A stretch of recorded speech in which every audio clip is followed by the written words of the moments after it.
माळेगाव सहकारी साखर कारखाना निवडणुकीमध्ये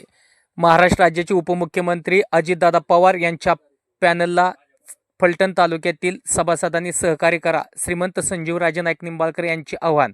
सध्या माळेगाव सहकारी साखर कारखान्याची पंचवार्षिक निवडणुकीचे पडघम सुरू असून रविवारी या कारखान्याचे मतदान होणार असून यासाठी महाराष्ट्र राज्याचे उपमुख्यमंत्री अजितदादा पवार यांच्या नीलकंठेश्वर पॅनलला मतदान करण्याचे आव्हान यावेळी सातारा जिल्हा परिषदेचे माजी अध्यक्ष श्रीमंत संजीवराजे नाईक निंबाळकर यांनी यावेळी केले। फलटण तालुक्याच्या पूर्व भागातील 108 मतदान माळेगाव सहकारी साखर कारखान्यासाठी असून त्याच्या गाठीभेटी प्रसंगी श्रीमंत संजीवराजे नाईक निंबाळकर यांनी कार्यकर्त्यांशी संवाद साधला। यावेळी श्रीराम बाजारचे संचालक मारुती बापू गावडे, श्रीराम कारखान्याचे माजी चेअरमन महादेवराव पवार,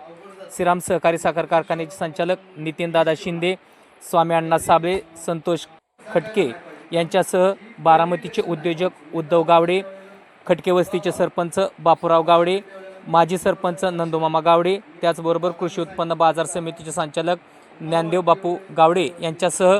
अन्य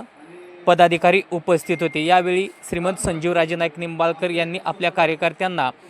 अजितदादा पवार यांच्या पॅनलला मतदान करण्याचे आवाहन माननीय नामदार श्रीमंत रामराजे नाईक निंबाळकर यांच्या माध्यमातून करण्यात आले असल्याचे यावेळी श्रीमंत संजीवराजे नाईक निंबाळकर यांनी आवर्जून सांगितले।